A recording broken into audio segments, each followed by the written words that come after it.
Alright.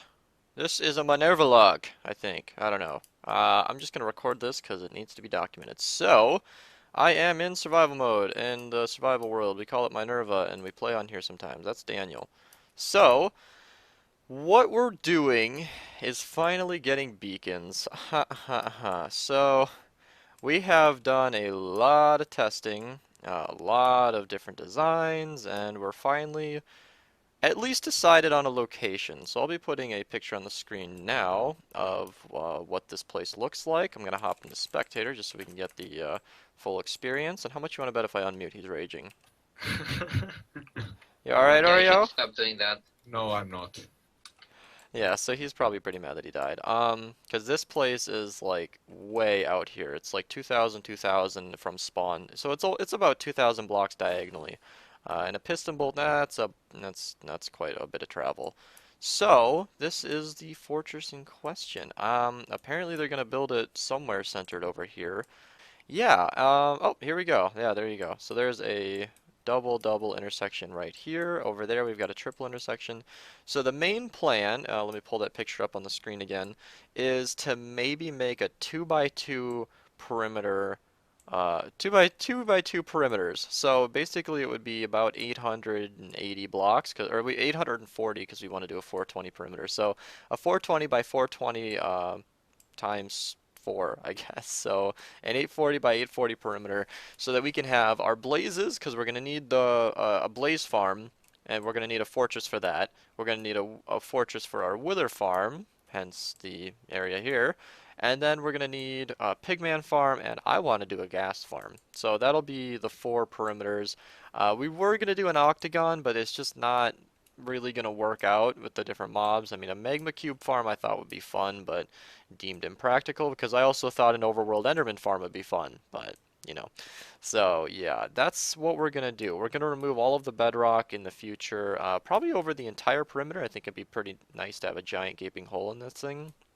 And I'm thinking we should also expand the nether web to come out here because riding a piston bolt would be a nice way to get out here. So yeah, I'm not going to go into creative yet. I'm not going to show you guys what we've been up to. However, it should be pretty good because the designs I've been showing recently on my channel that are creeping up on 5 skulls a minute is not even the design we plan to build. The design we plan to build is not even tested yet, so I can't really give any numbers. However, it should be pretty fast. So that's what's been going on in Minerva, at least survival mode. Really not a lot.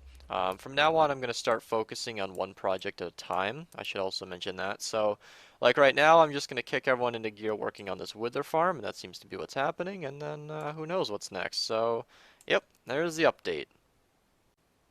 I have to put this in the video before somebody comments. I've just been looking this over, and I think this is the double intersection, and then this is the triple intersection. The other one over there would have been cool too, though. But I think this is what he was talking about. So it's basically just a grid of intersections. So if we weren't using nether brick to spawn our wither skeletons on, then we could probably just do a sheet of packed ice, and you could make a really fast farm from this. Yeah, if you want the seed of our world, then it's in the information channel on our Discord. Come find it.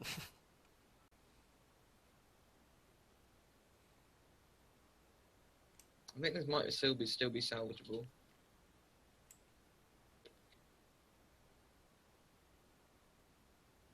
But we seem to be missing a front half.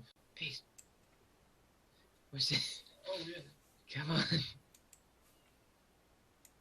Oh, he's coming. Come on, Beast. You can do it. It's alright. I've got treats. Where did that go? There you go. Here, got treats.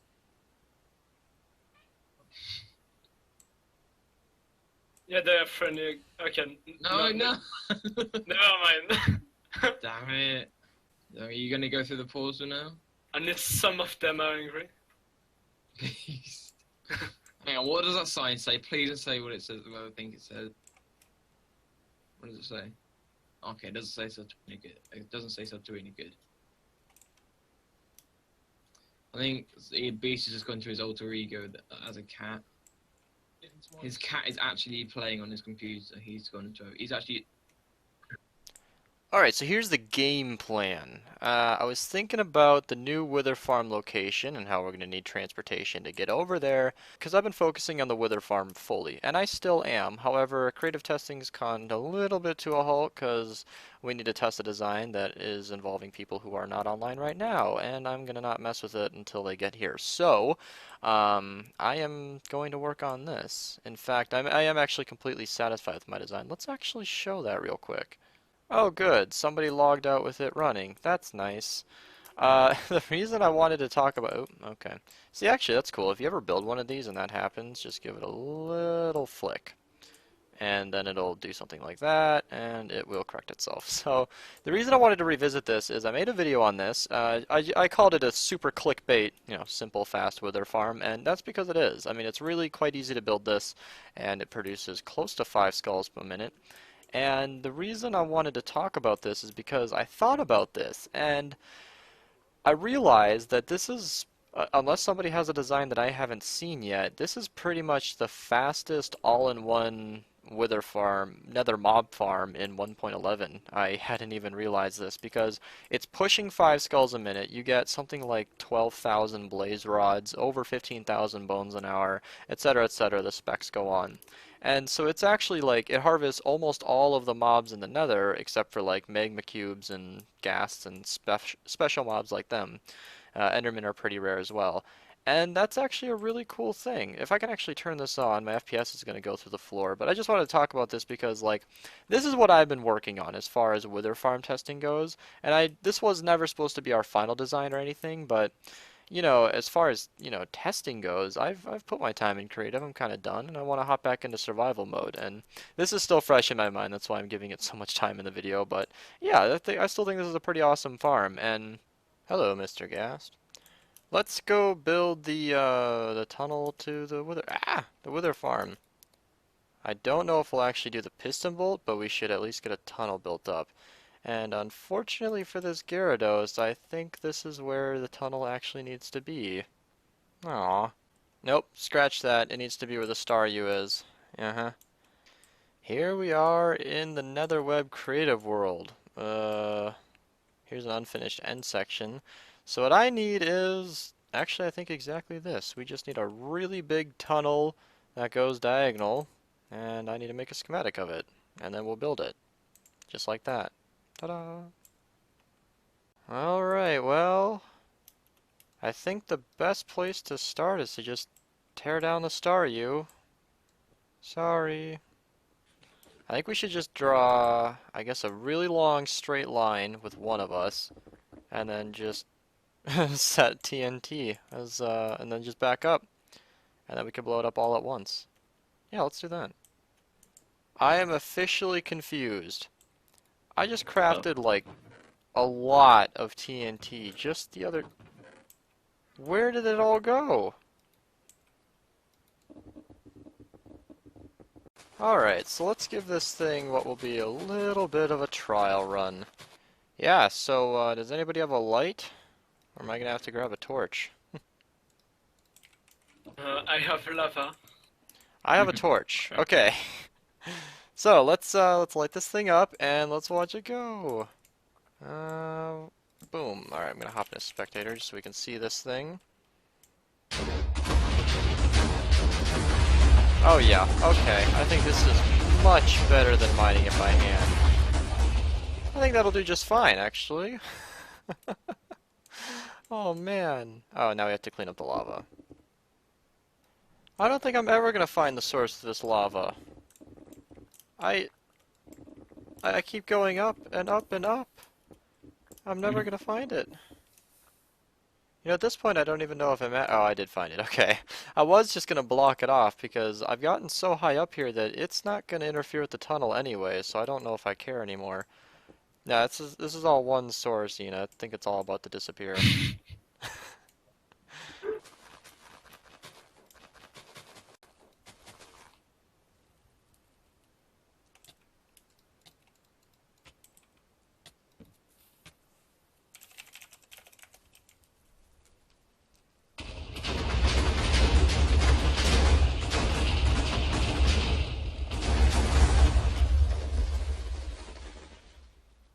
Alright, disregarding the lava, I didn't actually think I'd give a progress update so soon, but the progress has actually been worth updating a bullish. So, yeah, TNT's gone well. What we've decided is the best way is to just do a sheet of ice, just one block deep, just to give us something to walk on, something to build around.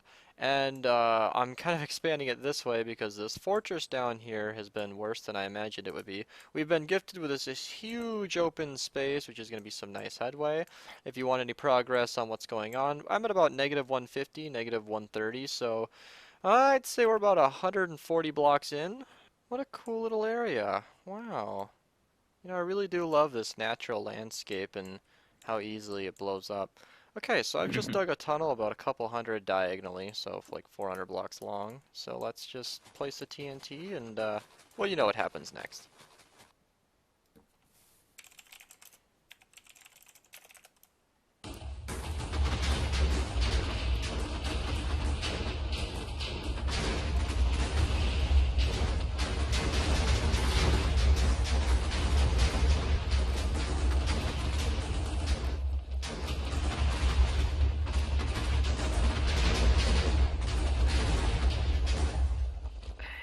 Look at that.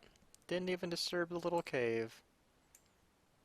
Okay, so I was actually just talking to Monkey and Enid. They're checking something else out because I was restarting the server for something, but it made me think about the server and how I hadn't mentioned this in the video at all. So I finally did it. All of the money we raised a while back, I finally went ahead and purchased a 6-month premium 3 gigabyte server on CubeToast, which is kind of what I wanted to talk about. So by going from 4 gigabytes to 3 gigabytes, we saved like $50, $54. It would have been 216 for 4 gigs, but it was 162 for 3. And that's a really big deal actually. That's a lot of money. I mean, 50 whole dollars that we can do with something else. I mean, that's like 1/4 of the cost. And the reason I went down to 3 gigs is because, well, frankly, we just don't need 4. I mean, it doesn't actually show you how much RAM we've needed, but we haven't had any problems to my knowledge that had anything to do with not enough memory. So I think 3 gigabytes is more than enough for what we need. And now we've got in total, let's see, I got the number right here, $97.14 to do with what we want. We can have either another server or more servers, or we can just hold on to the money, which is what I think I'm going to do. And yeah, that's pretty good. So yeah, I just wanted to talk about that. We finally moved to a new host. This is good for 6 months, so you guys probably won't have to hear about it for a while. CubeToast is pretty good. Probably won't need to complain too much or anything like that, like we used to do about Fluctus all the time. And yeah, that's just kind of the update on that. We are now playing on kind of our official server. A lot of people have noticed in our Discord, we have, under the information channel, I have all the IPs of the Minerva servers. They're whitelisted anyway, it's really there for the members. And under the survival server, I wrote TDA or like to be determined. I wrote TBD, that's what I wrote, just because we weren't quite sure, and I didn't want to put the IP of a server that was only going to be up for a month. So now that we've got the 6-month nice and settled, I finally put in the amount, or I finally put in the IP for all the members. We have a server all settled. It's finally done. I don't have to keep talking about it every week. There is a giant pixel art bed. Can I do it? Can I do it? Okay, I can record. So I've been over here crafting TNT, and I thought it would be fun to mention this. I've done this before. I should really make a video on this, because what we have over here is a crafting system, and it's just vertical. I didn't want to make a video on this because it's kind of just a vertical design for a system I've already made a video on. 2 videos on, actually. But, you know, if it's requested in this video, I think I'll go ahead and make a tutorial for that, because I think this is a really great design. I'm just standing here with one-click crafting. Obviously, you can use this without one-click crafting. It's just easier this way. And yeah, we've been pumping out TNT, so we have plenty of sand and plenty of gunpowder. I mean, I am standing at a quad witch farm, so we've got plenty of, well, at least gunpowder. So yeah, I just wanted to plug this design because it's really, really useful. Alright, so I'm going to try a little mini project. So refilling this crafting system has been I haven't personally done it too much, however it's been complained to me many times that it's quite difficult. Let me just throw these items back in. Oh, that glowstone's not gonna, that's okay. It'll go into the overflow, I'll put it back later. I just threw in all the TNT I crafted. So it's actually quite difficult to refill this thing because it goes through sand and gunpowder like crazy. And I figure it's probably time I kind of do something about that. So I figure it'll be kind of easy. I'm gonna try and do some 1 input 8 outputs, just really simple stuff. I'm not gonna go anything crazy like 1 input 16 output. I might do 2 or 3 of them just along here where you can put gunpowder and sand and then it'll just spit everything out. And then I'll just work out the wiring and see what I can do. If I use observers, there shouldn't actually be any redstone dust at all. This should be everything I need, and we'll see how that works out. Alright, so I made some changes. What I got going on now is I ditched this water stream up here. It was a little bit too high up. I didn't want to use it. I made a second one here. There's water under these droppers. This just connects to the water stream here. Down here is where the main items fall in naturally. There's some witch loot going along. And then this is where I'll be connecting. So I've got the nice revised version with the wiring here. I'll be putting in of the shulker box to dropper clocks using observers. I need to put the observers in. I'm also praying to something, I'm sure, that nobody right clicks these dragon eggs, but let's just get these minecarts in place. And before I put any blocks in, this should already be functional. So if I just hop down, I think it's up here. These are full blocks, aren't they? Okay, so I actually tested this over here and there weren't full blocks. That's not really a big problem. Let me just hop back here and show you why. Because this is just the top of the Ruby Center. Yeah, this is just the top of the Ruby Center, and it looks like these were all half slabs. Yeah, okay, so I'm just going to go ahead and replace this with... Actually, I can just do that. Alright, so I didn't actually plan to do that on camera, but it looks like that'll be pretty easy. Let's make this go over a minute and a half later. Okay, I finally made some slabs. Now I can finally demonstrate. Okay, so this should easily just split all of this glowstone, just like that, into each of these droppers. Yep. And then this is where you can input all of your different items. Nice. Okay. I'm going to push blocks into these minecarts because I really don't want that to be screwed up, but yeah, that'll work really nicely. Alrighty, you guys ready for some crazy tactics? Let's grab our power supply. Yes, sand. Okay, so we need these observers to be right here. Let's distribute the items. Pistons extend. Remove the comparators. Place in the observers. And then somehow get in. Aha! Look at that! They start dispensing, and then that will automatically fill in all of the sand into the system. And then I can just do this for gunpowder and sand. So yeah, this will make it really, really easy to refill them. You're welcome, Crime Lord. Look, I made a deck! And I think I'm going to call this concluded. Let's give it its maiden Let's give it its maiden unloading. Fun fact while I'm doing this, I actually like to bridge around in glowstone. I've mentioned this before because in glowstone it's like every block I place, I'm just furthering the spawn proofness of this area, and it makes it harder and harder for me to miss a spot for mobs to spawn.